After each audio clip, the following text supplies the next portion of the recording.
Hi, I'm Kirby Glad, and this is an instructional video on handling motions. I'm a professional registered parliamentarian, and I've been trained in Robert's Rules. All of Robert's Rules don't apply to a caucus meeting, and really the caucus meeting is meant to be informal. It's meant to be fair, and so it's meant to be a meeting where people don't have to know all the right ways of doing things in order to participate in the meeting. So there are these basic steps towards handling any motion. A motion is simply a way of somebody saying, I want to do this, and a way for us as a group to decide. That's what the motion is. Then the motion is made and there's a second. The only reason we have a second is to make sure we're not wasting time talking about something that only one person wants to do. After the motion is made and seconded, then you as the chair, you state the motion so that everyone can hear it. Now this is very important. You know that you're being successful as the chair of a meeting when everyone knows what's going on all the time.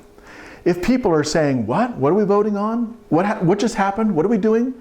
Then you are failing as the chair of the meeting. So you state the question that we're going to be discussing, and if it is a debatable question, then you ask for discussion. And people can, you need to keep it orderly. You need to call on people and be fair about how you're calling on people. Then when you get to a vote, you put the question, which means you state it again. So everyone knows before they vote exactly what we're voting on. Because over the 3 minutes that you've discussed it, half the people have forgotten what the motion is. Then you take the vote, and it's just as easy to do a raise of hands. You can do a voice vote, yeas or nays. But the problem is in a small group like this, a few very loud people can outweigh others, and so I find it's best just to ask for a show of hands, and then it's very clear usually who has won and who hasn't.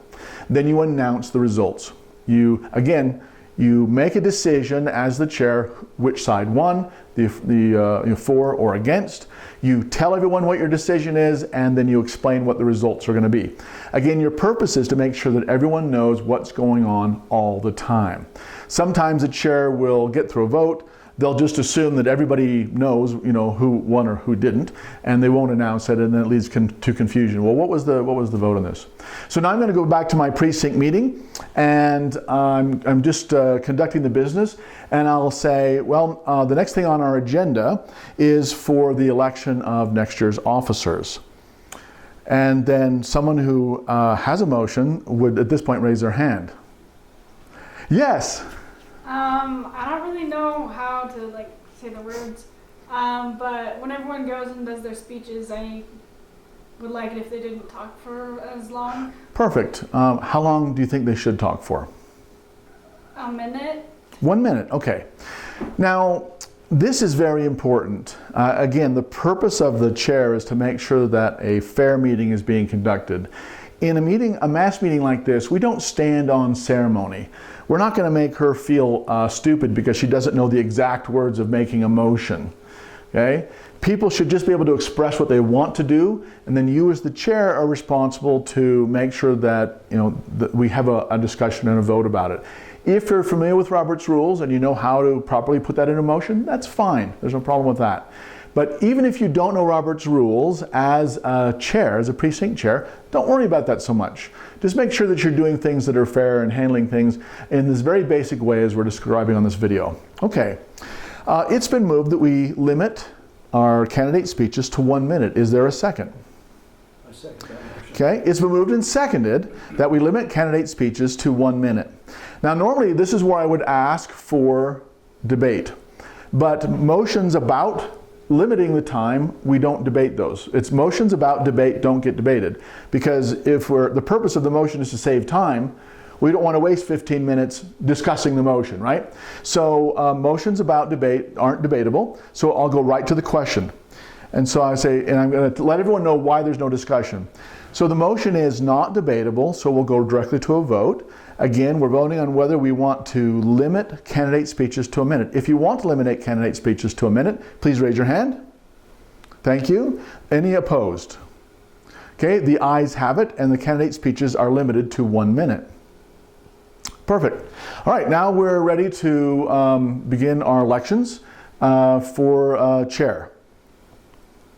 Is there anyone else that has a motion? Yes. I'd like to, because we're a small group, I would like to make a motion that we combine the treasurer and the secretary to one person. Okay, is there a second? A second.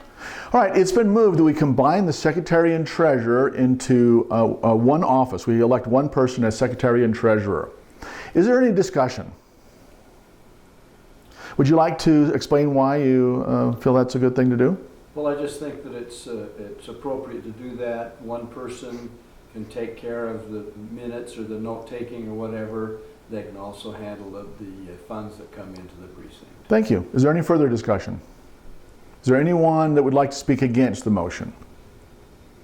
Now, you don't have to have someone speak against, but you want to make sure that things are fair, and sometimes people are shy to speak up, and so make sure that they have the opportunity. I called on him first because the person who makes the motion has the right to explain to the group why he made the motion. He has the right to speak first in favor.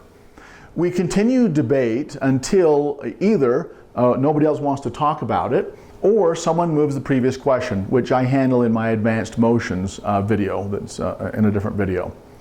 So is there any other further discussion? Okay, hearing no further discussion, I declare that discussion is closed, and we're now going to move to a vote on the question of whether the secretary and treasurer should be combined into one office, so one person holds that job. Those in favor of combining the secretary and treasurer position, please raise your hand. Thank you. Anyone opposed? Thank you. The ayes have it, and the secretary and treasurer positions have now been combined, and when we come to that part of the agenda, we will only take nominations for one office and elect one person. So again, the steps to handling a motion are, you have the motion and a second. If you don't get a second, then you wait for a minute and say, is there a second? If it's totally dead, that means no one wants to do it or talk about it. So you just say, okay, there is no second for the motion, and then you go on with your business, whatever is the next thing. After you have the motion and the second, you state the motion so that everyone knows what we're going to be talking about. And if it is debatable, then you open for discussion and ask for discussion. Once discussion is over, you close the discussion. You again put the question, meaning you state it again, so no one is ever confused about what they're going to be voting on. You ask for the ayes or those in favor, the noes or those opposed. You then announce the results of the vote and what the implications of that results are.